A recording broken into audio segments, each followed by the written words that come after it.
Welcome to nursing টটকা। তো আজকে একটা গুরুত্বপূর্ণ আপডেট নিয়ে তোমাদের সামনে চলে এসেছি যে সিএইচও জিএনএমদের যে লিস্ট সেটা প্রকাশ হয়ে গেছে। তো তোমরা দেখতে পাচ্ছ যে এখানে নোটিফিকেশন নম্বর যে 287 সেটা জিএনএমদের জন্য ছিল, তার লিস্ট কিন্তু আজকে 8 তারিখ অর্থাৎ আজকে কিন্তু প্রকাশ হয়েছে।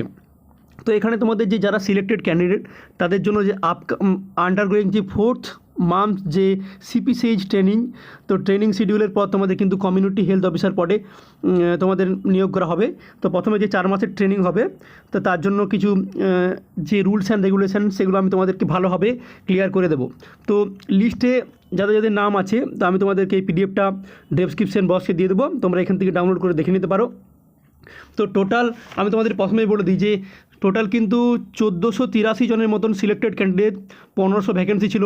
এবার কিন্তু ম্যাক্সিমামটাই কিন্তু ভ্যাকেন্সি ফুলফিল করেছে। জেনারেলদের জন্য আছে 780 জন, আর এসসিদের জন্য 330 জন, এসটিদের জন্য 90 জন, ওবিসি এ 150 জন, ওবিসি বি 105 জন এবং পিডাব্লিউডি ক্যান্ডিডেট আছে 28 জন। সব মিলে কিন্তু 1483 জন টোটাল ক্যান্ডিডেট সিলেক্টেড হয়েছে। এরপরে ভালোভাবে তোমরা জেনে নাও যে যে জিএনএমদের যে বন্ডিংয়ের একটা ব্যাপার থাকে সিএইচও, সেটা কিন্তু ভালোভাবে ক্লিয়ার করে নাও। এটা কিন্তু খুব একটা গুরুত্বপূর্ণ পার্ট। তো প্রথমেই তোমাদের আমি যে রুলস অ্যান্ড রেগুলেশনগুলো একটু বলে দিই। এখানে দেখো যে প্রথম পয়েন্ট যেটা বলেছে যে সিপিসিএইচ কোর্সটা যেটা তোমাদের হবে সেটা কিন্তু জয়েনিং ডেট থেকে 4 মাস ক্যালকুলেট হবে। 2 নম্বর পয়েন্টে যেটা বলেছে যে নিচে যে কী নিয়ম রুলস অ্যান্ড রেগুলেশন আছে সেগুলো ফলো করতে হবে, সেগুলো চলো বলে দিই। প্রথমেতেই যেটা যে সমস্ত স্টুডেন্টদের কিন্তু ক্যান্ডিডেটদের কিন্তু যারা সিপিসিএইচ কোর্স অর্থাৎ সিএইচও পদে জয়েন হবে তাদের কিন্তু একটা ইন্টিমেটি বন্ডে সই করতে হবে। এটা খুব একটা ভয় পাওয়ার কিছু নেই, এটা একটা সিম্পল জিনিস। তারপর দেখো যে তোমাদের সিপিসিএইচ কোর্স চলাকালীন যদি তোমাদের কেউ কোর্স ছেড়ে দেয়, কমপ্লিট কোর্স না করে অর্থাৎ 4 মাসের মধ্যে যদি কেউ ছেড়ে দেয়, তার কিন্তু 50,000 টাকা একটা বন্ড অর্থাৎ পেনাল্টি তোমাদের কিন্তু দিতে হবে। তারপর যেটা যে তোমাদের একটা 2 লাখ টাকার একটা বন্ড হবে, সেটা কিন্তু তোমাদের 3 বছর লকিং পিরিয়ড থাকবে। 3 বছরের মধ্যে জয়েনিং থেকে 3 বছরের মধ্যে তুমি যদি ছেড়ে দাও তাহলে কিন্তু তোমাদের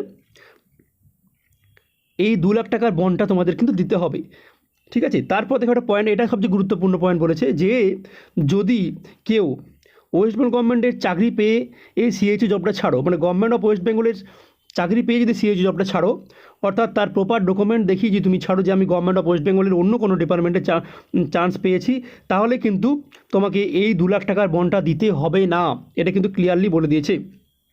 এরপর দেখো যে তোমাদের যে স্যালারি হবে কোর্স অর্থাৎ ট্রেনিং চলাকালীন তোমাদের 10,000 টাকা করে স্যালারি হবে। তারপর কমিউনিটি হেলথ অফিসার যখন তোমরা হয়ে যাবে আফটার 4 মাস, তখন কিন্তু তোমাদের সেই সেম স্যালারি 20,000 টাকা, আর কোয়ার্টারলি যে তোমাদের স্যালারিটা হয় সেই স্যালারিটা তোমরা কিন্তু ইনসেন্টিভ হিসেবে পেয়ে যাবে। তো এই ছিল মেন টপিক, এগুলো সম্পূর্ণ তোমাদের ক্লিয়ার করে দিলাম। যদি তোমাদের কোনো কনফিউজ থাকে তোমরা কমেন্ট করতে থাকো। এরপর চলো তোমাদেরকে দেখিয়ে দিই যে সিলেক্টেড ক্যান্ডিডেট লিস্টটা কী। দেখতে পাচ্ছ তোমরা স্ক্রিনে যে এই ইউআরএল লিস্ট। তো প্রথমে application ID, name, guardian name, date of birth, caste আর রিমার্কস হিসাবে যেটা এভাবে কিন্তু তোমাদের কন্টিনিউ লিস্টটা দিয়েছে। আমি আবারও বলছি লিস্টটা কিন্তু আমি তোমাদের যে পিডিএফের লিঙ্ক সেটা ডেসক্রিপশন বক্সে দিয়ে দেবো। তো এছাড়াও তোমাদের জন্য একটা গুরুত্বপূর্ণ মানে একটা ভালো খবর বলতে পারো যে ওয়েটিং লিস্ট কিন্তু একটা জারি করেছে। তো ওয়েটিং লিস্টের পিডিএফ আমি তোমাদের কিন্তু ডেসক্রিপশন লিঙ্কে দেবো, সেখান থেকে তোমরা ডাউনলোড করে দেখতে পারো। তো এই ছিল আজকে সম্পূর্ণ ভিডিও। আর আমাদের চ্যানেলে তোমরা নতুন হয়ে থাকলে অবশ্যই আমাদের চ্যানেলটি সাবস্ক্রাইব করো, আর আমাদের ভিডিও ভালো লাগলে অবশ্যই লাইক করুন, শেয়ার করুন। Thank you.